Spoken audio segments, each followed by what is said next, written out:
Hello, everyone. In this podcast, we will be discussing sensitive topics such as sexual assault. It's important to take care of yourself while listening. Some suggestions are listening while you're in a healthy headspace or knowing who you can reach out to if you become upset. Our 24/7 helpline for crisis calls based out of Central Florida is 407-500-HEAL. By contacting the national hotline at 1-800-656-4673, you can get support and learn about your local resources. There's always someone ready to help.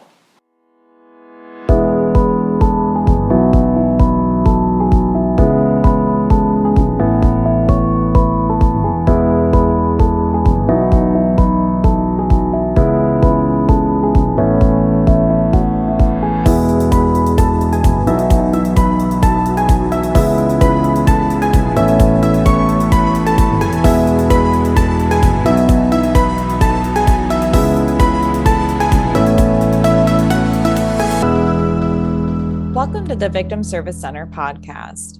Here we sit down with professionals that serve survivors and victims of trauma or those who've experienced violence and have conversations about social issues. This week, we are talking about victim blaming. My name is Emilie Mitchell. My pronouns are she, her, and I'm the education coordinator at the Victim Service Center of Central Florida. With me today, I have returning two amazing people. So I have Nicola Prichard. Nicola uses she, her pronouns and graduated from the University of Florida with her Bachelor of Science in Psychology. She is one of VSC's victim advocates and is graduating with her master's degree in social work at the University of Central Florida later next month. After graduation, she plans on working to become a licensed clinical social worker and intends to continue working with individuals who've experienced trauma. So Nicola, thank you so much for coming back onto the podcast. Hi, thank you so much for having me again. I love coming on here. I am super excited whenever you're on, and I'm also excited to have return Rachel. So Rachel Stachler uses she, her pronouns and is a graduate student at the University of Central Florida pursuing her Master's of Social Work. She received her Bachelor's of Social Work from Florida State University in 2021. Through FSU, Rachel obtained experience working with underserved women living at a maternity home for homeless, pregnant women, and their children. Rachel is passionate about helping survivors process and heal from traumatic experiences so that they are able to have happy and fulfilling lives. Rachel is a victim advocate intern at the VSC and provides crisis counseling to clients, as well as co-facilitates VSC's virtual women's support group. So Rachel, thank you so much for coming back onto the podcast as well. We're happy to have you. Thank you so much for having me again, Emilie. As a really brief introduction, today is actually Denim Day. So as some people may know, or perhaps they have tuned into one of our earliest episodes, actually, of the VSC podcast that went over this exact day, Denim Day is an international movement that started in Italy, where people around the world wear jeans to show solidarity with survivors. It also shows that they are against victim blaming and to encourage conversations around preventing sexual violence. And we'll talk a little bit more about how you can get involved with Denim Day. So in honor of Denim Day, we wanted to do a podcast specifically about victim blaming, common and subtle examples of it, the effects it can have on survivors, as well as rape culture in general. We will also be exploring possible reasons why we do blame the victim, as well as ways we can help end it. So with that, I always like to start off with definitions. What is victim blaming? What do we mean when we're referring to victim blaming? Okay, so victim blaming is essentially questioning the people who experience violence, and it seems to happen more commonly with people who experience sexual violence. And it's questioning the actions of the individual as if the assault or violence was a result of something that person said or did, instead of placing the responsibility where it belongs, which is on the perpetrator or the person who harmed the victim. And this is done through pointing out perceived weaknesses that could have made the individual a target for the violence, or the individual's actions that weren't taken to prevent the violence. Thank you so much, Rachel. I really appreciate that. And I like that you also brought in that it seems to happen a little more commonly with survivors of sexual violence, but that this is a concept that happens through different victimizations as well. Nicola, is there anything you want to add to that definition? Yeah, I like that Rachel brought up that it's both doing something to cause the sexual assault or whatever the victimization was, but it's also not doing enough to prevent it, because I think that that kind of dichotomy is very important. And it's, the victim blaming definition for me is both placing blame on the victim, but then also removing blame from the perpetrator, because sometimes it's not necessarily directly saying it's the victim's fault, but people are saying it's not the perpetrator's fault. And then it's either nobody's fault, which it still happens, so that can't be, and then where you end up is back to victim blaming. So I think it comes in many forms, and I think there's two sides to that. And I'm glad that Rachel acknowledged that, because sometimes it's not even saying, oh, you did this, so that's why this happened. It's saying, like, why didn't you do this? Or why didn't you protect yourself? And kind of questioning the response to that and implying blame. Yeah, I love that you brought that up as well, Nicola. And I think that it would be a good time to kind of dive into some common examples of victim blaming. You've already highlighted a few, but maybe we can specifically start talking about how different groups victim blame the survivor or could victim blame the survivor. So, for example, friends, family systems, and even society at large. So, what examples have you seen throughout either your life or on social media or through the clients that you work with where friends may do some victim blaming?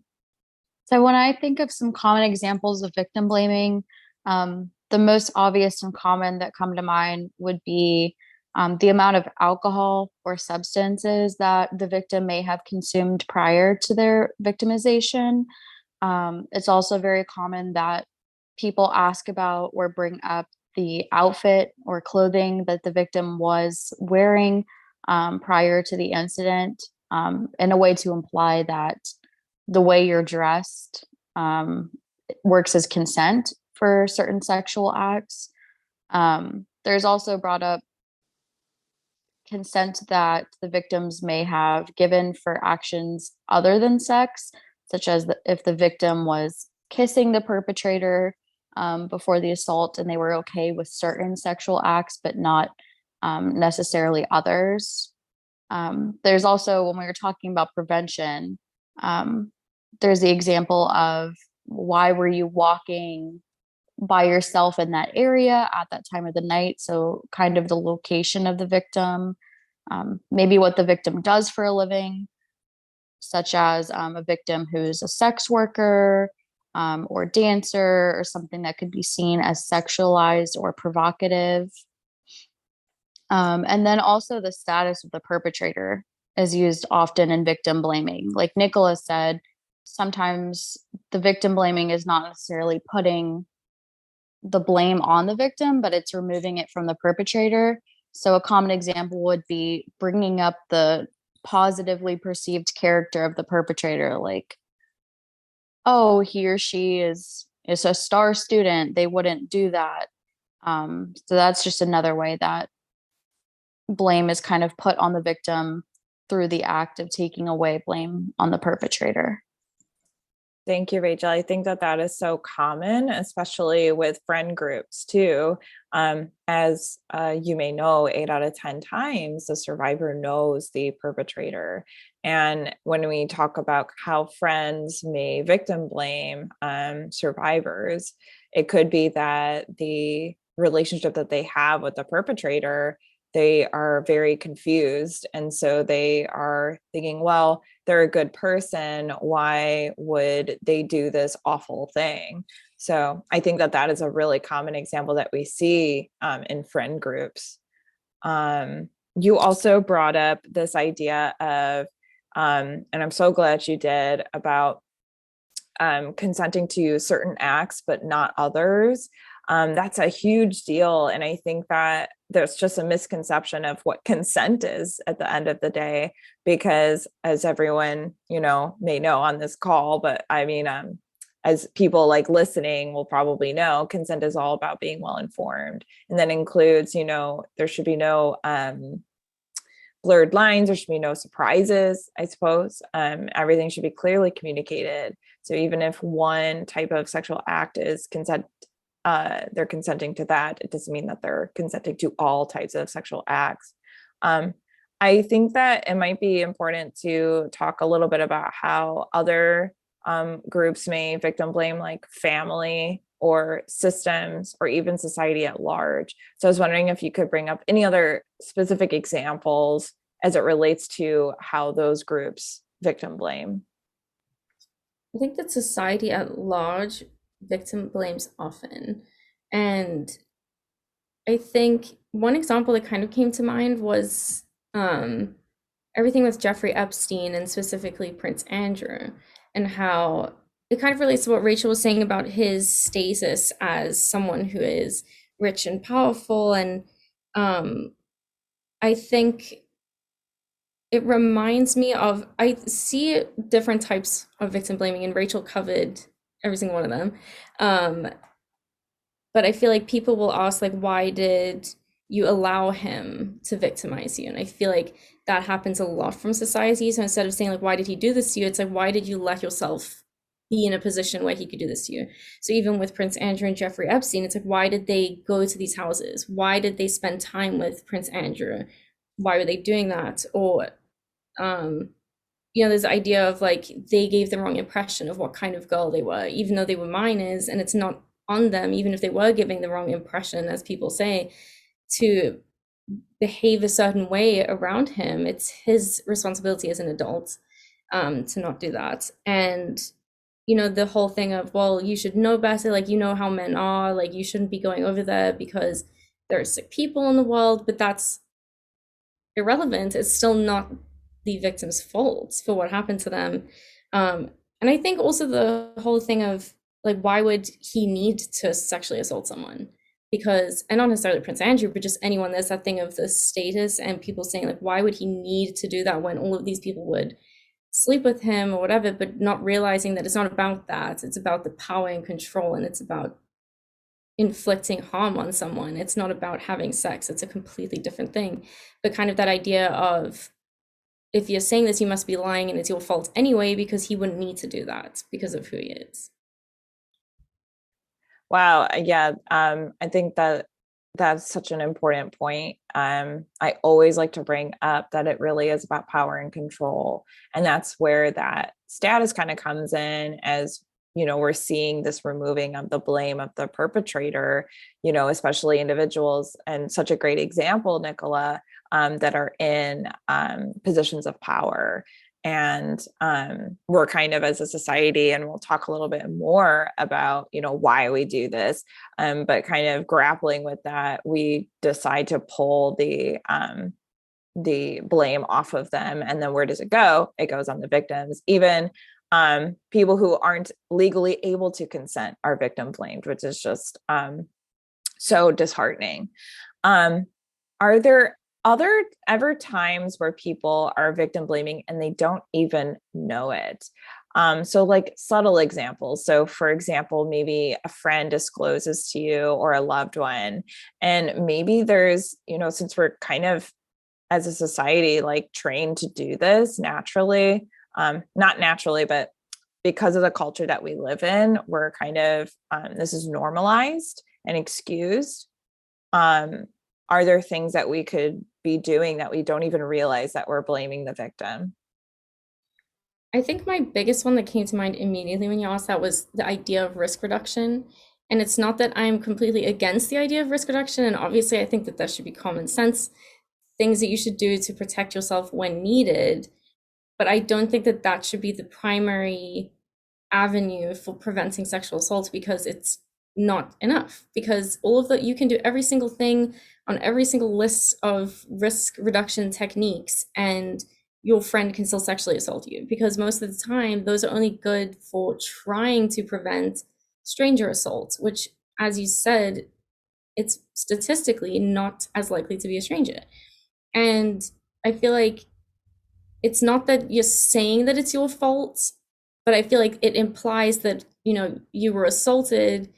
Here's some stuff you can do to reduce your risk in the future. It's like, why didn't you do those things? And even though it's not saying that, I just feel like it indirectly states that it's the victim's fault for not taking better precautions. And it goes back to the idea that Rachel was saying, that it's kind of asking, like, why didn't you do more to prevent this? And I think in terms of like interpersonal interactions that are unintentionally victim blaming, I think a lot of the time people feel protective, and it's kind of under that guise of protection, like they're just trying to protect you by saying don't do these things because they'll keep you safe. But it ends up giving the impression that you think it's that person's fault, or saying, well, in the future, don't go to people's houses. But then that implies that it's your fault for going to his house in the first place and giving him the impression that you wanted something. And I feel like as much as people try to protect people they care about, it can come off not the way that they're intending to. Yeah, I think that that's a really good point, Nicola, about risk reduction. It actually brought me back to high school. I took a sociology class, and there was a section where we were talking about the story of this woman who was trying to get back from wherever she was visiting, and she had to like take a ferry to get back home. And it was late at night, and it was the last ferry, and they didn't take her ticket or something, and then the cab driver wouldn't take her over the bridge or something like that. So she was stuck. And that was the story. And the question that the teacher gave was, well, whose fault was it that they were murdered or something? And a lot of people in the class blamed the person, the victim, the woman, for, she should have known that the time would be late and she would miss this, and she should have brought money and been more, blah, blah, blah. She shouldn't have gone down that particular alley, all that stuff. And even though it wasn't a sexual assault, in that instance, it is a great example of how, and we'll talk a little bit more about why we perhaps do it. An example of we were blaming essentially the victim for their own victimization, which again, there's nothing that you can say, look, do, wear, whatever, that asks someone to assault us. Rachel, did you have any other subtle examples of how we may subtly blame the victim without even realizing it? Yeah, so I've noticed this recent trend, specifically on TikTok, of women creating self-protection kits for other women, and they're marketed specifically to women. And they might include things like bedazzled pepper sprays, or sequined and made out of resin brass knuckles and window breakers. And I can see how the intention behind something like that is positive. It's women supporting other women and protecting themselves. But I think the harm in marketing self-protection products to women kind of reinforces the subtle idea that it's women's responsibility to protect themselves, and that we as women need to purchase these things in order to stay safe. And then I also think that can kind of reinforce the idea that if we are assaulted and we did not have these things, or we did not utilize these self-protection items or have them on us at all times, that it's our fault if we are victimized of any kind of violent crime, not just sexual assault. But I think there is a little bit of harm in marketing these protection items specifically to just women or to other vulnerable populations, because I think it just reinforces that idea that it's the victim's responsibility to protect themselves, rather than it's a perpetrator's responsibility to not victimize other people. I think you bring up a really great point, Rachel, where not only is that the kind of the narrative that's being kind of woven in that way, but also that it's only catered to a type of person, and we know that sexual assault affects people of all genders. And so this idea then is really damaging for male survivors of sexual violence, for non-binary individuals. I remember I took I'm like remembering a lot of my classes, I guess, today. But in college, I had a class where they were talking about, sexual assault prevention. And they asked all the women in the room, they split the board in half. And on one side, they asked all the women, okay, women, what do you do to help protect yourself from sexual assault?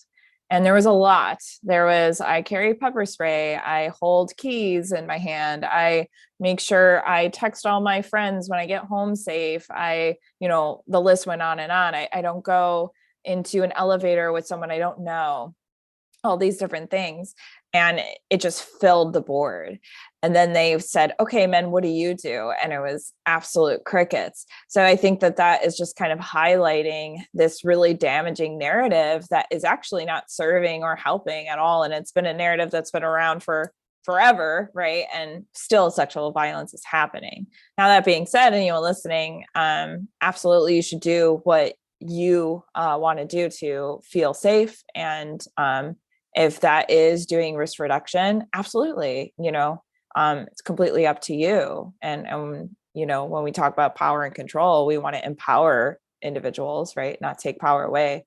But I think it is an important conversation to have, which kind of leads me to another question I had is, how are certain groups or identities uniquely blamed for their own trauma? So for example, boys and men, do they face specific kinds of victim blaming?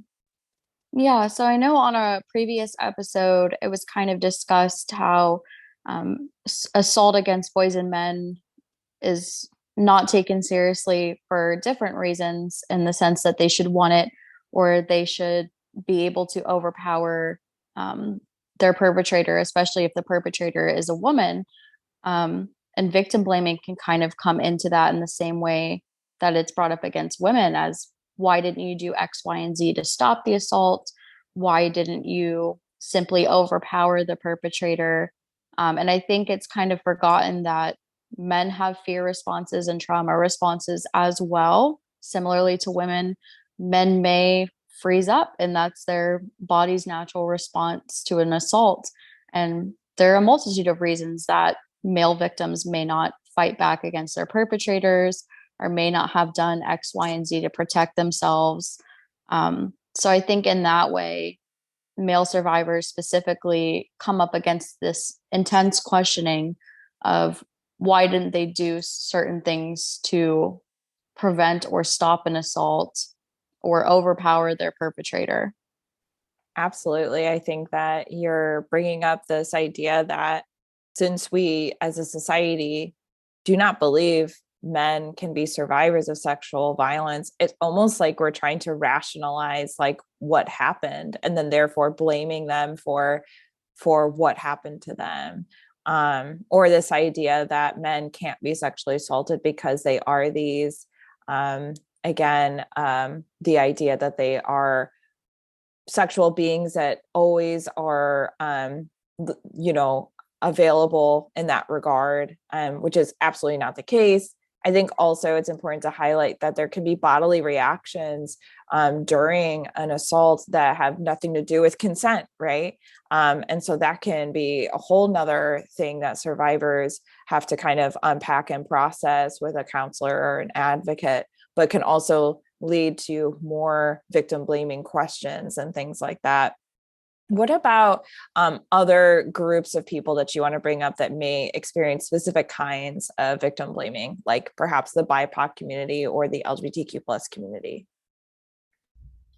I actually wanted to go back for a second, if that's okay. The conversation kind of made me think of, I don't know when this was, it was a long time ago, but I've heard multiple times, um, from, I mean, I guess it would be boys because it was, I don't know, a while ago, but people that I've been in conversations with before kind of discussing this idea of, well, they wouldn't really care if they got sexually assaulted because like, why would you care? Why wouldn't you want that kind of thing? And which, first of all, just fundamentally misunderstands the idea of what sexual assault is, because that's not the same as someone who you want to have sex with asking to have sex with you. That's a different conversation. So I think that it kind of reminded me of that, because even though obviously that's victim blaming for everyone, I feel like a lot of those conversations happen a lot when it's conversations among men on their own, when they feel like it's a safe space where they can say these things of, I don't understand why women think that sexual assault is so bad, and all these kinds of statements that just are horrifying, first of all. But aside from that, the other men that are internalizing these ideas that sexual assault isn't real, it's not something that happens. And so if they themselves are sexually assaulted, I don't know that they would even internally feel comfortable identifying it as that, because it would be a confusing experience to, on the one hand, understand that they were violated, but then think to themselves, well, men aren't supposed to feel this. Sexual assault isn't really a thing. Like, well, my friends wouldn't understand, that kind of thing. So I think that even those kind of statements, even though they're not necessarily directed at men specifically, has a lot of implications for men. Yeah, I appreciate you bringing up like kind of this concept of toxic masculinity and these different spaces that are just dismissing the ability to be outside of this gender box that we put men into, as far as these strict gender roles that are very damaging to everyone essentially. But yeah, you're hitting the nail on the head on a lot of different expectations and what people think that masculinity looks like and all these different things, and how it affects survivors of sexual violence that identify as men. And then also just like excuses, perpetrator type behavior and abusive behavior. And then just completely adding on that, pushing it to, well, sexual assault doesn't happen at all, right? And so we're seeing how this kind of snowballs into rape culture just being normalizing and excusing sexual violence in general, or even worse, believing that it doesn't happen at all. With that, any other specific examples that groups or identities are uniquely blamed for their own trauma? Well, we know that factors such as having a small or no support system, being of a lower financial status, or being of a minority status can put individuals at higher risk of crimes like sexual assault to begin with. But I think specifically with the LGBTQ plus community, one of the harmful stereotypes of individuals in this community is that their entire identity revolves around sex. And for some reason, individuals in this community tend to be hypersexualized by society. So I think victim blaming is a little more common, or the individuals in the community are more vulnerable to victim blaming, because for the same reason we're talking about how male survivors are not taken as seriously because men should enjoy sex. I think it's kind of seen the same way with members of the LGBTQ plus community. Like, you're a hypersexual being. Why would you not enjoy this sexual act? So I think we can see more victim blaming in that community specifically. Yeah, it's kind of bringing up a statement that I teach for people to avoid, which is, well, what did you expect? And that obviously is, again, why did you put yourself in this situation? And almost like, well, why did you well, you being part of this community, this is going to happen, or something like that. I think that is so damaging. When I think of BIPOC survivors, specifically Black women, I think that there's this stereotype of, the strong Black woman, in the sense that, she should be able to fight off and things like that. And that could be part of the victim blaming piece to it too, or that they're not as affected by trauma or X, Y, and Z, right? So I think that there's a lot of different nuances and specific examples that affect people differently, based on different identities. I know that one, Nicola, did you have anything you wanted to hop in on? I think Rachel mentioned the idea of like hypersexualizing certain populations, and um, I think Black women are also sexualized a lot more than other populations, and I feel like that also contributes to this idea that um, they would want something like this, and they would want to be assaulted, or they're like asking for it, even though they're not at all. It's just this idea that they're sexualized, which honestly, if you trace it back, it goes all the way back to like slavery, those kinds of things where um, they were hypersexualized even as slaves and were sexually assaulted frequently. So I think that throughout history, that's been something for them. And I feel like that's a very difficult thing to deal with, because anytime that you do get assaulted now, some people are going to have that perception of this population, even though it's not true. Absolutely. I appreciate you bringing that up. Always important to highlight like history as well and kind of where these things, are coming from. I know that we also wanted to specifically talk about sex workers and how they may specifically be blamed for their victimizations if they experience sexual violence.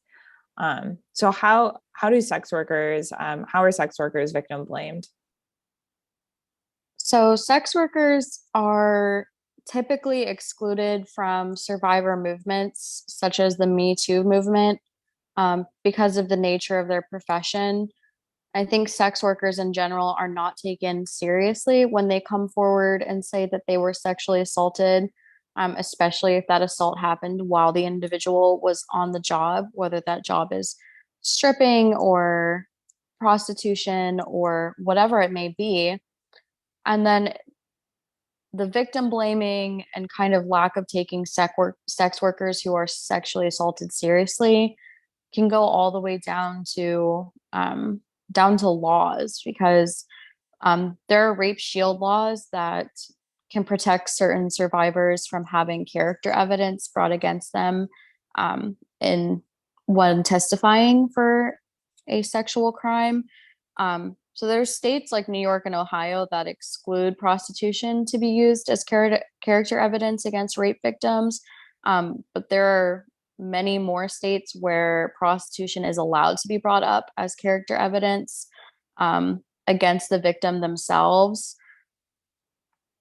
Wow, that's just a huge example of how a system is essentially victim blaming right there, and how this is like could be institutionalized too, right? um Actually, that was something I wanted to bring up too. How can other systems, like through the process of reporting, or the justice system, how do they victim blame survivors, or how can they?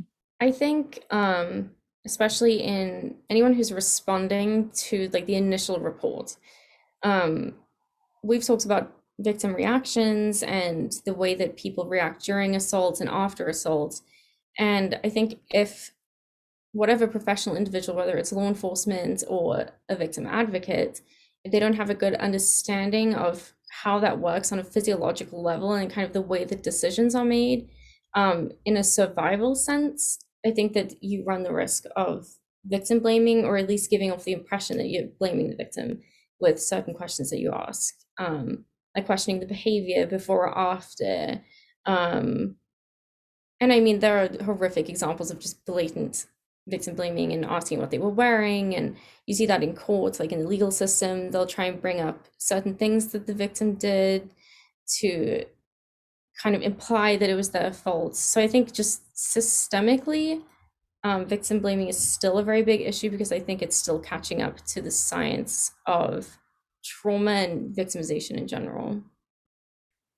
Absolutely. I think that becoming more aware of common trauma reactions is super important, which is why we did that podcast together a few weeks back, actually, about it. And then also examples of just any kind of why question as well. I also wanted to just circle back a little bit back to sex workers too, and then having a misconception of consent, right? So this idea that, because a sex worker consents to something, then they are asking for all kinds of different sexual acts, which is absolutely not true. Rachel, I think you have a specific example you wanted to bring up with that, right?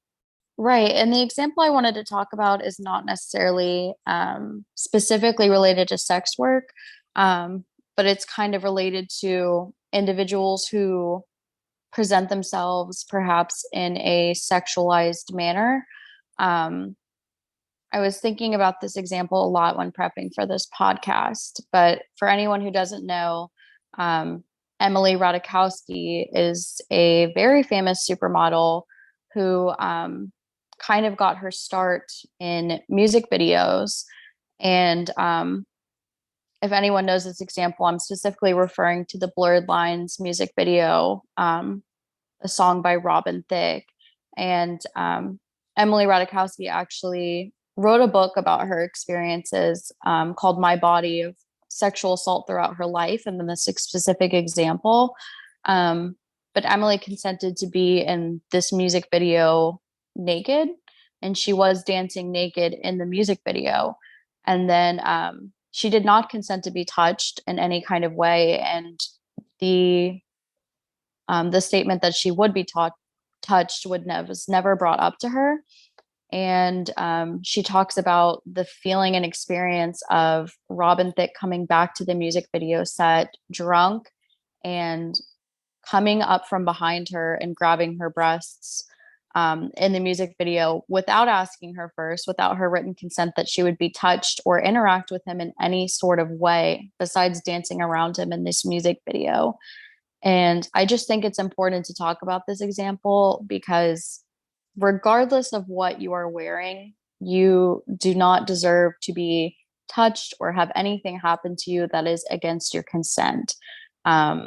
You can be of a celebrity status or a model in a music video. It doesn't matter what you're wearing, or if you're not wearing anything, you still have to consent to any act from another person. So I just thought that that was a relevant example for this podcast episode, because when Emilie came forward and talked about that experience of being sexually assaulted on a music video, she was victim blamed because she was naked on the set, because she had agreed to be a part of the music video. And then also, as we talked about, the character of the perpetrator, because the perpetrator was a celebrity that at the time people really liked.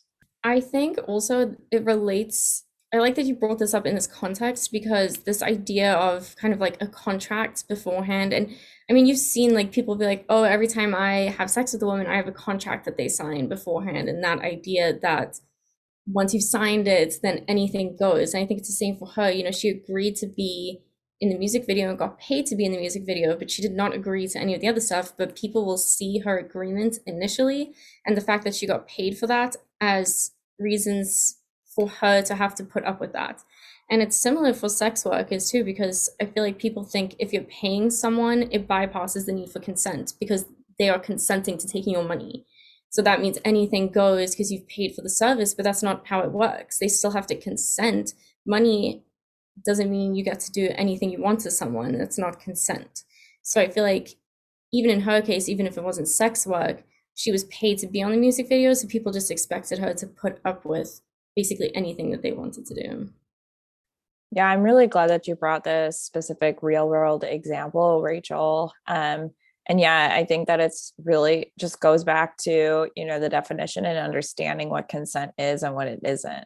And consent can be given at one time and taken away at any point. And of course, it's consenting to specific acts too. And that's why I think that that was such an important point and example. And I also appreciate that, we talk a lot about, an example is what was so-and-so wearing, did they ask to be sexually assaulted with what they were wearing, which again, nothing you can wear, do, or say asks to be sexually assaulted. You can be walking down the street completely wearing nothing and you're not asking to be sexually assaulted. That's not how it works. It's all about power and control, and the blame should always be back on the perpetrator, never on the victim, right? I know we talked a lot about how to dismantle these arguments, such as, 8 out of 10 times, if someone the survivor knows. and that sexual assault can happen to anyone. We also talked about different, fear responses. Are there any other things that you want to bring up as far as ways that we can dismantle these really, really damaging arguments? I think one that I've been thinking about just while we were recording this is if victim behavior was the thing that caused sexual assault, every sexual assault would be the same because the same behavior would precede every single sexual assault. And the fact that you can be sexually assaulted while you're drunk, you can be sexually assaulted while you're sober, you can be sexually assaulted as a child, you can be sexually assaulted as an adult, it can be at night, it can be in the day, it can be by someone you know, someone you don't know. There are so many factors that can come into a sexual assault that even if you try to account for every single one, there's probably one more that you didn't account for. And that just, if it was the victim's fault, it would all be the same, every single one. And I feel like the one thing we can kind of classify is perpetrator behavior, because a lot of the time it is very similar. And there have been, I wish I had the statistics, but there was a very interesting paper I read about the characteristics and behaviors of sexual predators and the specific tactics that they use, and the fact that those can be classified into different kinds of tactics. And if you think about grooming as a whole, there are specific steps that people go through to groom someone to be abused or sexually assaulted. And even if you think about domestic violence, there are specific stages that you can very clearly identify. And so, out of the two options, one of these things is pretty clearly understood of, what's happening, and there are specific tactics. There are even, unfortunately, guidebooks written online by perpetrators for how to commit these offenses so that other people can replicate it. So I just feel like all of that points to the perpetrator. The victims of these crimes are just living their lives, and maybe they have certain risk factors that put them more at risk, but that's, number one, not their fault. And number two, it's still the perpetrator's fault for identifying that and then taking advantage of that to abuse them. Wow, that's such a great point, Nicola. And I think that just another aspect too is that a lot of these acts are premeditated, right? Like, just a common example is, hey, so and so, come with me. I'm going to bring bring my wing person. I'm going to bring the drunkest person home tonight, right? And then also kind of seeing that there are these really terrible steps that they have outlined to show how they manipulate and abuse and assault people that they share. I think that is very important to highlight and kind of dismantles this victim blaming argument. Rachel, was there anything you wanted to add on to that? Yeah, I loved how Nicola brought up that perpetration is often premeditated, whereas victimization is never premeditated. No one dresses or drinks or prepares themselves with the intention of being victimized, because by nature and by definition, victimization is unwanted. And I think a really powerful example that I really love seeing, specifically colleges and universities participating in, are "What Were You Wearing" exhibits. And these are interactive art exhibits where individuals who have been sexually abused bring outfits the actual outfits that they were wearing when they were victimized, or at least a similar outfit to what they were wearing. And they put it on display to show that all kinds of people of all different ages wearing all different kind of things have been victimized. I mean, these are outfits from like school uniforms to bathing suits to children's clothes to work attire. I mean, all different kind of things. And I think that just kind of drives home the point that victimization is not premeditated. No one plans on being a victim of a sexual assault, but perpetration is premeditated.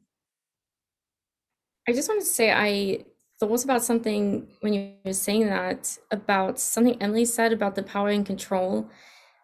If what Rachel was saying about no one premeditatively gets assaulted, um, I think it comes back to the idea of, if the victim was doing something to get assaulted, the perpetrator would not be getting anything out of it because they don't have power and control in that situation, because then that's completely different. And then it just becomes someone wanted to have sex. and it's no longer assault. So it just becomes a completely different thing. So I think that's a really good point to bring up, that no one is actively thinking, oh, tonight I'm going to go get assaulted, because then, as Rachel said, by definition, it's something that's unwanted. So now if you want it, that's a different thing now. So now it's not the same thing. So it doesn't make sense to blame the victim then, because they weren't the ones thinking that. And even if you think about people being drugged, people go to bars, they go to clubs with drugs on them to perpetrate crimes. So then how is it not their fault? Because it's not like something that just happened, you know? Anyway, this was tangentially related to Rachel's comment, but it just made me think of that. No, I think that that is a very important highlighting of, furthering how this argument, when we dive more into it, really has nothing to stand on, that it's really about the perpetrator's actions. And as far as prevention goes, addressing it that way, how can we not abuse each other? How can we learn about what consent is? Coming at it from that approach instead of coming at from a victim blaming, putting all the responsibility on a certain type of victim, by the way, not all victims, because again, the problem there.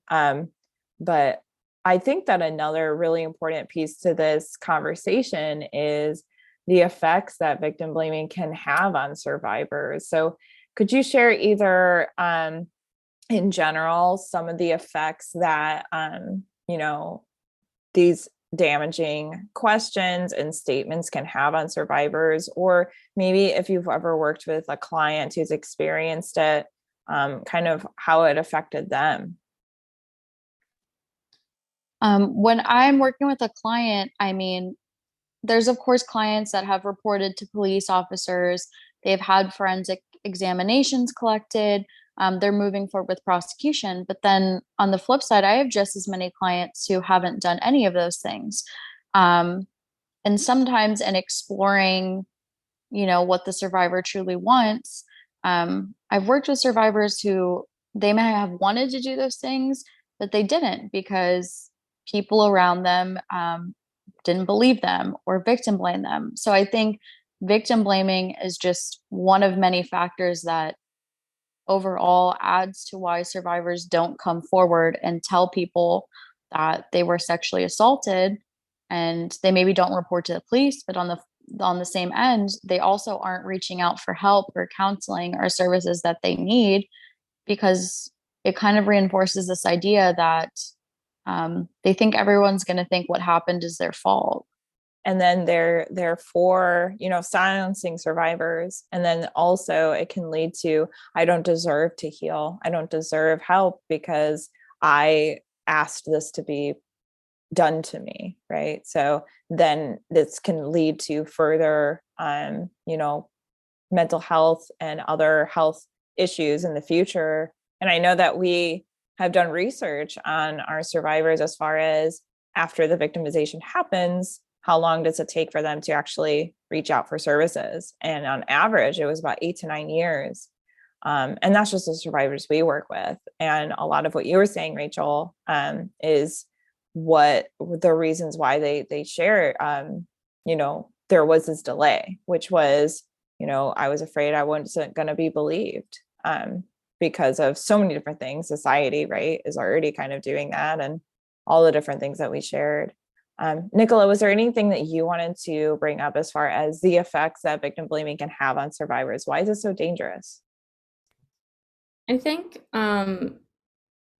sometimes it leads to, I feel like this is what Rachel was touching on more, kind of the internalizing of the victim blaming and thinking that it's their fault, and that affects self-esteem. And I think it's dangerous because that has consequences. And there are a lot of people who have died by suicide because they couldn't integrate those two things together, that something happened to them and they know that their experience was one thing. And in a way, it's a form of like large scale gaslighting, in a way that this happened to you, but we don't believe that. And what you're interpreting it as is incorrect. So then how are they supposed to reconcile that idea with, the idea that they caused it, but they know how they feel? And I think that that can lead to suicide and to harmful ways of coping, because what else are they supposed to do? They're not getting the healthy ways of coping, such as being able to talk to someone, being able to open up or seek services because they don't even know anymore if they were even sexually assaulted. So then what are they left with is the unhealthy ways of coping, and that's the only way that they can get through, and then they get blamed for those unhealthy ways of coping. So it's like a cycle of blame. I think also an interesting effect that I was thinking about is kind of like the cycle of victim blaming.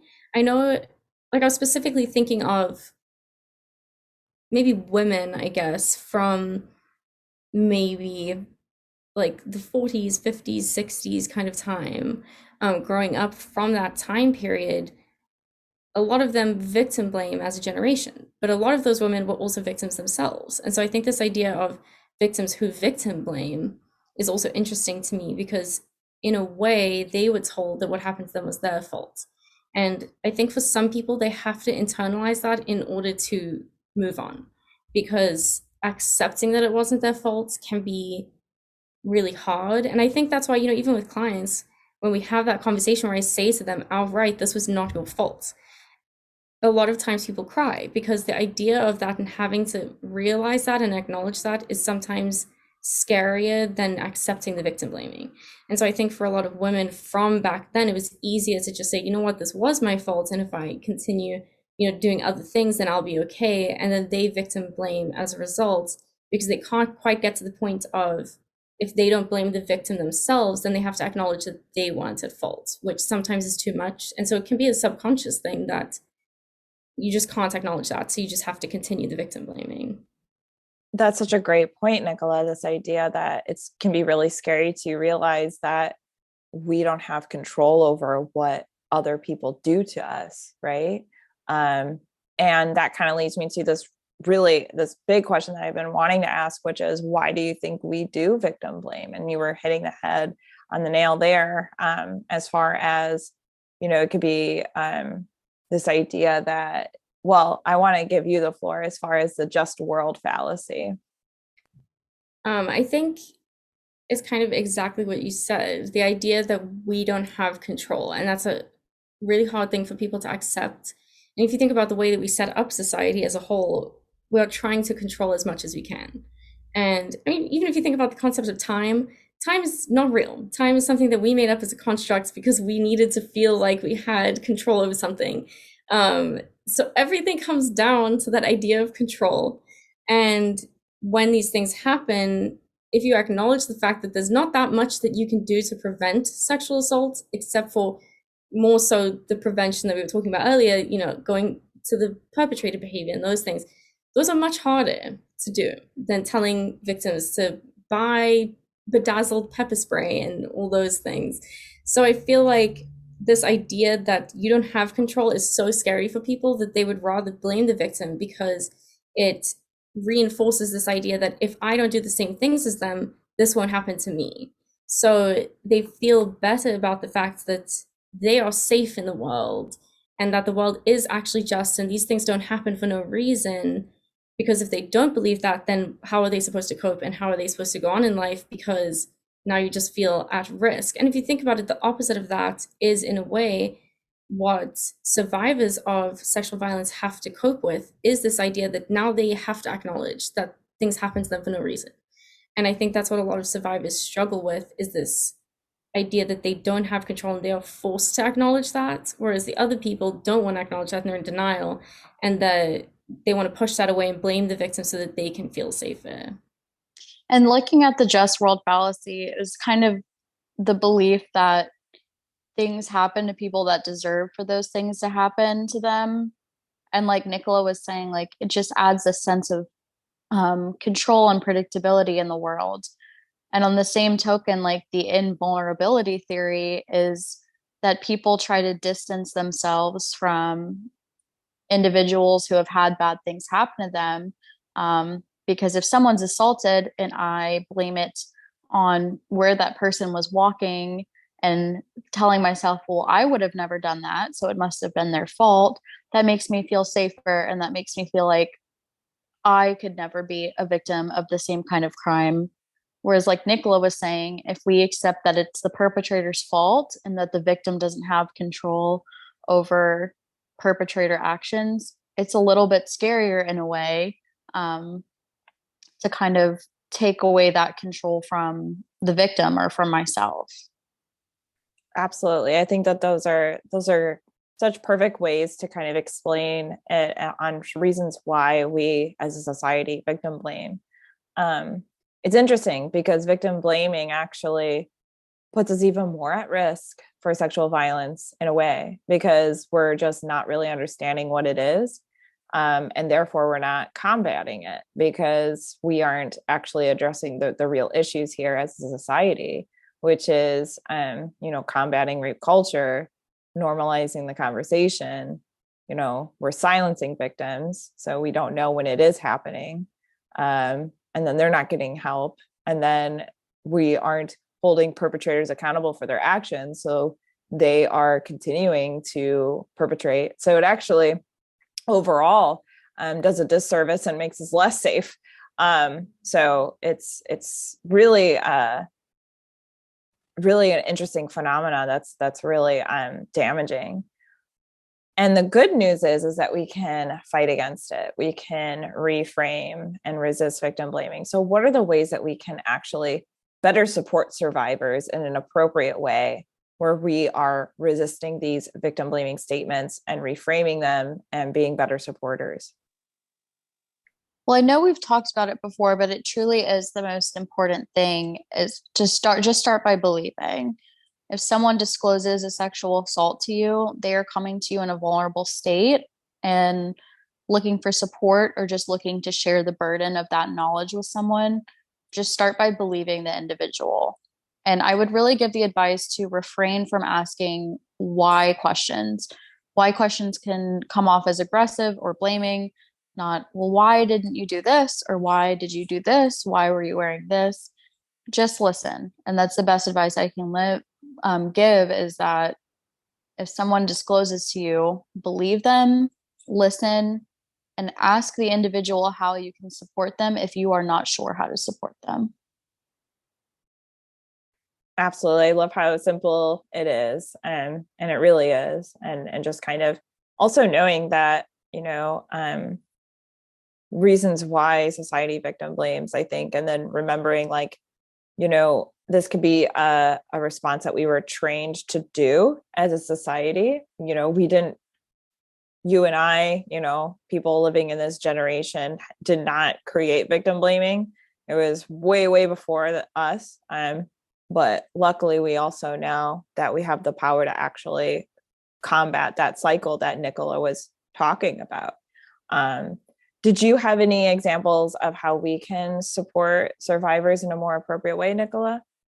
I feel like Rachel really summarized that well because, I mean, mostly I would just say focus on the perpetrator's behavior. I would say just avoid talking about the survivor's behavior at all. I don't think it's relevant, and I don't think that it needs to be discussed what they were doing before or after, unless it's in discussing how the perpetrator took advantage of them in some way. I don't think that, focusing on why someone did something, it's what Rachel said. You don't need to ask the why questions. It's irrelevant, it doesn't matter, and all it's going to do is make the person feel like it's their fault. So I feel like just focusing on listening, like Rachel said, to what they need to say. And if you need to express frustration or anger about the situation, focus that on the perpetrator, not the survivor. I love that. And also, just like Rachel said earlier, if you're not sure how to support a survivor, you can ask the survivor, how can I support you? And you can also call the VSC helpline at 407-500-HEAL, HEAL, to talk with a victim advocate or your local center. So this thing happened to my friend or my loved one. I don't know how to best support them. Advocates would love to talk to you about that. That's really what their job is, to help support survivors in any way. I would like to know what you would say to a survivor who may be experiencing victim blaming currently or experienced it. What would you say to a survivor? I think it's very simple, but it's not your fault. Like, that's the most important thing that you can say to someone, is just reiterating that it's not their fault. And any reason that you can come up with that it may be your fault, it's never your fault. There's lots of other stuff that we can say to survivors to help them understand that, but I just feel like that's the most important thing, and that they deserve to be believed and they deserve to heal, and that their experience as they experienced it is true for them. It doesn't matter if everybody else thinks it's their fault.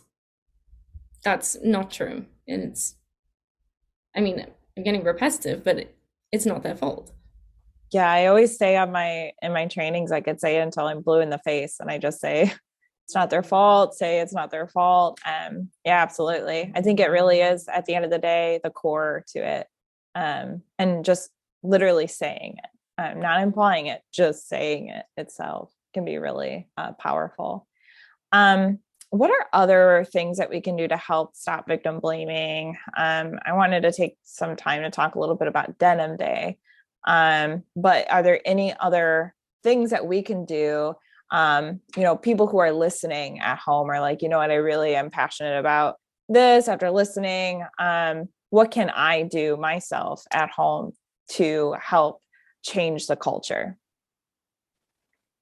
I would say it's just important to not only treat victims with belief and dignity and respect and let them know that it's not their fault, but it's also important to place yourself in conversations where you might hear victim blaming occurring and give some of these examples of why victim blaming could be easily dismantled, or it is not true, or it's not helpful.